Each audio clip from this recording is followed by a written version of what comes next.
It's time for a special program called The 11th Hour, featuring Hillis Hughes, Deputy Director of the Washington County Board of Behavioral Health. This weekly program will shed light on important issues in our area and the positive steps we're taking to combat them. Good morning, Washington County. This is Hillis Hughes with the 11th Hour, and I'm calling from the Washington County Behavioral Health Board with Jim Rainey, who's a longstanding member of our Board of Directors. Jim, welcome. Thank you, Hillis. Good to be here. So, talk to me a little bit about your background serving on our Board of Directors. Well, I grew up in Waterford, and after completing my degree at Ohio University in psychology, went on to graduate school, got a PhD at Vanderbilt in psychology, and then spent the next 35, 40 years in Northern Virginia working for the Defense Department. My wife and I retired from the Defense Department, and I moved back to Washington County, which I consider to be my home. She's from Chicago, so that was a bit of a change. We don't get quite as much snow here. Not quite. And so when we moved back here in 2014, I started looking around for things that I would be interested in doing. Since I had no need for a paying job, I looked for volunteer opportunities. And based on my background in psychology, and also the fact that we were having a terrible crisis with not only drug addiction but also mental health in this area, I was attracted to the Behavioral Health Board, and so I started working with them. At first, I started working as what they called a citizen consultant to the Public Information and Education Committee. And at the time, what that meant was I helped to write articles for the Marietta Times. We had a monthly column called Behavioral Health Matters. I wrote several of those columns over the next year or so. And after having got quite a bit of experience with the board, I became interested in becoming a board member. So I applied and was appointed, I think it was January of 2016. So I think Okay. I've been on the board a couple years. 3 years maybe. Okay. And so I continued with the Program Information and Education Committee during that time. But at the time, we were beginning to look for additional funds because the drug addiction issue was becoming much more prevalent, and we needed to do something serious about it. So we started with a levy planning committee with the idea that we would go back to the voters and ask again for a levy. We had done this a couple of times in the past, and we thought that now that the crisis was so serious that maybe they would reconsider and pass the levy. So we had our levy planning committee, which I was on, and when we decided to go for a levy, Mike Beardmore and I co-chaired the levy campaign committee. And we worked our butts off for, I don't know, about a year in order to get that levy passed. We started, at least a year before the election, working on the levy campaign committee. And of course, fortunately, we were successful in passing that levy. So when the levy passed, we had a lot more money to spend, just about twice as much as what we had before. And so it became critical that we then start some serious planning on how to spend the money productively. So we formed what we called the Program Planning and Oversight Committee. Which I think we're having a meeting later today. That's right, just a few minutes from now. Yeah. And our mission there was to try to make sure that when we spend this money, we're spending it in the most effective and productive way, that we're not wasting any of it. Yeah. And so we were successful, I think, in doing that. We had a bit of a learning curve because we were not accustomed to having so much money to spend.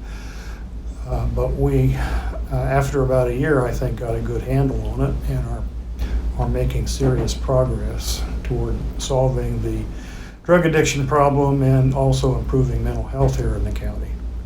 Well, I've seen photos of some of the work that you did for the levy campaign when you were in the parade, and there was a lot of community outreach, which certainly in my role as deputy director, I kind of continue, and very thankful that you all did the work that you did in order to give us this opportunity to make even more of an impact. But like you said, with it comes a really serious level of responsibility.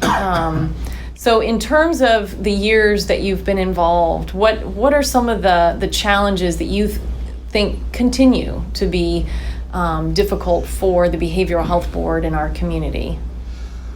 Well, by state law, we have to provide a continuum of services, not only for substance use disorders, but also for mental health. And we continually struggle with filling some of those gaps here in the county.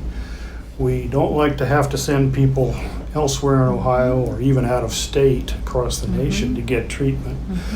We need to have it closer to home so that the people in treatment can be supported better by their own families while they're in treatment. That has been shown to be a factor in the success of treatment, if they can have family support while they're in treatment. And so we're trying to fill those gaps in our continuum of care that we haven't been able to fill locally. And we've made some inroads, slowly but surely, right? One step at a time. Right. Yeah.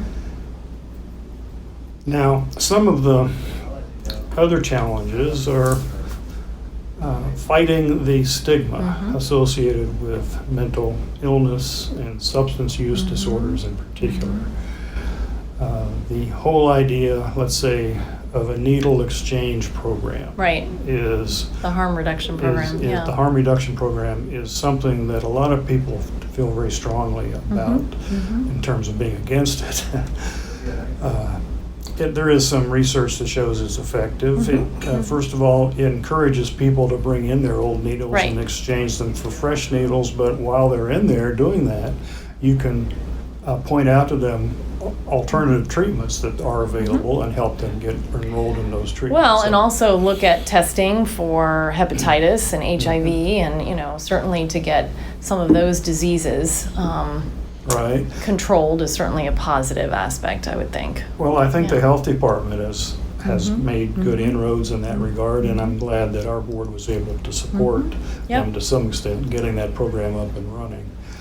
Another problem we have with fighting the stigma is getting treatment here in the county because of the not in my backyard syndrome, where people say, fine, we should have treatment, but oh, by the way, make sure it's not close to where I live or where my kids go to school or things of that nature. So that's another fight that we constantly have to fight here, especially in the city. We've got this problem with 812 3rd Street, which we're fighting currently. It's very similar, if not almost identical, to the problem a couple of years ago that our board fought about 812 5th Street. Interesting that the addresses are similar, right? Well, not only that, but the only difference that I see between those two issues is that in 812 3rd Street, it's what do they call it? It's a number 2 zone as opposed to 812 5th Street, which is a number 3 zone. 3 zone, yeah. We were able to get through the Planning Commission approval to have a residential treatment facility at 812 5th Street, which is in a level 3 zone. And I don't see any reason why the Planning Commission should not also grant approval for a residential treatment center at 812 3rd Street. Well, time will tell, I guess, right? It will tell. Yes. There's a lot of interesting things happening right now. Well, and I think it's complicated. I think, the not in my backyard, as you mentioned, certainly plays into it. But I also think there's an ad campaign right now that the state of Ohio, Ohio Department of Mental Health and Addiction Services has contracted with a PR firm, and it's called Denial Ohio. And, I think sometimes the whole NIMBY is also people don't want to recognize that there are difficult things happening everywhere.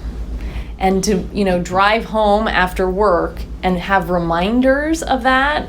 I mean, I've heard people talking about they understand that the community has issues, but they don't want to be reminded. So it kind of underscores that sort of denial that somehow we need to protect our citizens from quote unquote societal evils. But I would argue that these are things that affect everybody and everybody's family, and that we're better off coming together as a community and helping to solve these problems and being aware of them on a regular daily basis. I mean, I look out my window, and I don't know if you noticed, Jim, but what do I see? I see the jail. So every day I come in my office, and, I look out to see the jail. And one could argue, well, I don't like having the jail in my backyard, quote unquote, in my office. What that does for me is it gives me a perspective of, this is really important work that I'm doing, because there are people literally 20 feet away from me who are in a jail environment, and I'm trying to prevent that from happening, or at least help that population so that when they leave the jail, there's a transition plan and they don't end up back in jail. So that's sort of the way I kind of look at these issues. But they're very complicated, and Yes. I don't think they're going to go away overnight. Well, as you know, we've tried to start and build up programs in the jails Yep. to help people who are substance addiction users and people who have mental illness. So we're trying to get programs up and running in the jails themselves so that they get a head start on their treatment. Well, and it kind of reminds me of the whole concept of inclusion and integration as opposed to exclusion. My mom reminded me not too long ago in a phone call that I had with her about how, years ago when people had leprosy or they were crippled, they were put on an island, right? That's right. I mean, so in some ways I'm thinking, wow, like, have we made any headway, right?